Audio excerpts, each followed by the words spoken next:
শুনেন, রিয়া মনির জীবনে কোনো বাংলার কোনো ছেলে তার বিয়ে করবি না, সে সংসার করতে পারবে, লিখে দেবো। কেমন কে জানেন? রিয়া মনি মেসেজ দেয় আমার হাজবেন্ডকে। এতদিন আমাদের সংসারটা খুব ভালো চলছিল। যেদিন মেসেজ দেয় ভাই আপনার সাথে ভিডিও করব, তা আমি মানা করি, ভাইয়া মানা করে। মানা করার পর রিয়ামণি আমার বাসায় আসে। আয়সা বলল, আপু আমি তো ভাইয়ের সাথে ভিডিও করবো এসেই।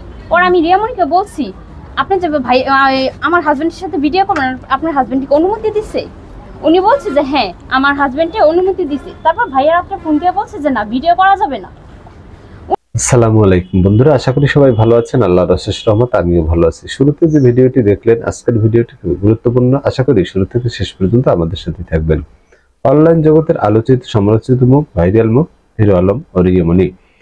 বেশ কয়েকদিন আগে আমরা দেখেছি হিরো আলমের বাবা মারা যাওয়ার পরেই হিরো আলম ও রিয়া মনির মধ্যে বিচ্ছেদ ঘটেছে।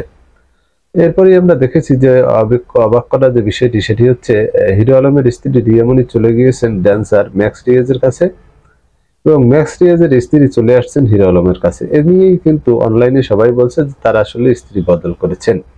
তবে এই নিয়ে দুই পক্ষই নানান অভিযোগ সবসময় করে আসছিলেন। রিয়া মনি এবং ম্যাক্স রিয়াজ তারা হিরো আলমকে দায়ী করেছিলেন এবং হিরো আলম সরাসরি রিয়া মনি ও ম্যাক্স রিয়াজকে দায়ী করেন। এবারে হিরো আলম রিয়া মনিকে চ্যালেঞ্জ করেছেন। ম্যাক্স রিয়াজের স্ত্রী ম্যাক্স রিয়াজ ও রিয়া মনির পরকীয়া করেছেন এমন অভিযোগ তুলেছেন। তো এই ব্যাপারে হিরো আলম কি চ্যালেঞ্জ করেছে রিয়া মনিকে এবং আর ম্যাক্স রিয়াজের স্ত্রী রিয়া মনি ও ম্যাক্স রিয়াজকে নিয়ে যেসব কথা বলেছেন, চলুন আমরা তাদের মুখ থেকেই পুরো বিষয়টি শুনে আসি। শুনেন, রিয়া মনির জীবনে কোনো বাংলার কোনো ছেলে তার বিয়ে করবি না, সে সংসার করতে পারবে, লিখে দেবো। কেমন কে জানেন? কোন মেয়ে, যে মানুষ একটা মেয়ে কখন সংসার করে, তার স্বামীর কথা শুনবে, তার শ্বশুর শাশুড়ি সেবা করবে, স্বামীর অবাধ্য হবে না, সেই মেয়ে মনে করেন লোকজন ঘরের বউ বানবে। সে তো দুইটা সংসার করছে, দুইটা সংসার থেকে একই রকম করলো। সে ওই সংসারেও স্বামীর সেবা করেনি, শ্বশুর শাশুড়ি করেনি, তার সংসার কিন্তু টিকে নেই। এখন তার সংসারটা কেন টিকলো না? কারণ মেয়েরা মানুষ একটা ছেলে তার বাবা মা বিয়ে করবে কেন? শ্বশুর শাশুড়ি সেবা করার জন্যে, স্বামীর সেবা করার জন্যে। এই মেয়ের তো সেই যোগ্যতা একটাও নাই। আছে ওই মেয়েকে বিয়ে করবি কারা? তাদের চোখের নজরমণি তাদের উপরে পড়ছে, তাদের মনে বেড শেয়ার করার জন্য মধ্যে আমার মতে তাদের মুখে 2-4 দিন মনে করে নিয়ে নাচ গান করবি। যারা বেড শেয়ার করার জন্য এটাকে 2-4 দিন বিয়ে করবি। এগুলো মেয়ের ঘরে বউ হতে পারে না। করে ঘরের বউ হওয়ার মতো লোক মনে করেন কোন স্বামীর অবাধ্য হতে পারে না। সমেত মনে করে বউ হওয়ার মতো লোক তার কোনোদিন শ্বশুর শাশুড়িকে রাখে, তার ঘরের বাইরে যাবে না। ঘরের বউ হওয়ার মতো মানুষ হয় যে কোরআন শরীফ থেকে কথাবার্তা বলে যে আমি জীবন আর মত খাওয়ানো বাড়ি যাবো না। যখন ডাক না পাইছে 2 রাকাত নামাজ পড়াই, নামাজ পড়ে কোরআন শরীফ হয়েছে, ওই জীবনে তো আর বাড়ি যাবেন। তার থেকে আর কি করতে বলেন ভাই? কোরআন শরীফ হওয়ার পরে আর কি করতে পারবেন? আমি কি করতে পারি আর বলেন তো? আমরা কোন জায়গায় কি করতে পারি আর বলেন? ভাই, আপনি যখন রিয়া মনিকে বিয়ে করেছেন তখন রিয়া মনি কয়টা বিয়ে হয়েছিল তার আগে? আমি রিয়া মনির প্রথম বেলাতে একটা বিয়ে হয়েছিল, পরে ওর গ্রাম থেকে কয়েকদিন আগে একটা লোক বলতেছে ভাই ওর কিন্তু আরেকটা বিয়ে হয়েছিল। ঘটনা সঠিক কি আমি জানি না, তারা আমাকে ফোন করে কথা ভাই আপনি ভালো করে খবর না, ওর আরেকটা বিয়ে হয়েছিল, সেই পক্ষে একটা মেয়ে সন্তান আছে। এই বিষয়টা আমি সঠিক জানি না, তার এলাকা থেকে বলছে। এখন এই কথাটা আমাকে ফোন করে বলছে, তার আপনি পরিচয় লাগে, তার মনে করেন মোবাইল নম্বর লাগলে আপনাকে দেবো, কথা বলবেন আপনারা। সেই লোকটা মেসেঞ্জার আমাকে নক দিয়েছিল আর কি। তো আমি সঠিক জানি না বিষয়টা আর কি। তো আমি জানি একটা বিয়ে ছিল এবং সে আর সেটাও বিয়ে ছিল যার সাথে, তার হলে তার নাম হলো সাগর, গাজীপুর বাসা, এবং সে ছিল বাড়ির একটা অ্যারেঞ্জার। সে বাড়ির অ্যারেঞ্জারগিরি করতেছিল, আপনি সেই বাড়ি থেকে তার পরিচয় হয়েছিল সেখান থেকে। সেও একজন বাড়ির লোক। অভি হচ্ছে আমার এক্স হাজবেন্ড। উনি ভাইয়া মেসেজ দেয়, দিয়ে বলতেছে রিয়ামণি মেসেজ দেয় আমার হাজবেন্ডকে। এতদিন আমাদের সংসারটা খুব ভালো চলছিল। যেদিন মেসেজ দেয় ভাই আপনার সাথে ভিডিও করব, তা আমি মানা করি, ভাইয়া মানা করে। মানা করার পর রিয়ামণি আমার বাসায় আসে। আয়সা বলল, আপু আমি তো ভাইয়ের সাথে ভিডিও করবো এসেই। ওর আমি রিয়ামণিকে বলছি, আপনি যে ভাই আমার হাজবেন্ডের সাথে ভিডিও করবেন, আপনার হাজবেন্ডকে অনুমতি দিচ্ছে? উনি বলছে যে হ্যাঁ আমার হাজবেন্ডকে অনুমতি দিছে। তারপর ভাইয়া রাত্রে ফোন দিয়ে বলছে যে না, ভিডিও করা যাবে না। উনি রেগুলার আমার হাজবেন্ডের মেসেজ দেয়, ওনারা কি করে কনভারসেশন ডিলিট করে দেয়। তার মানে কোনো কারণ আছে, ঘটনা আছে।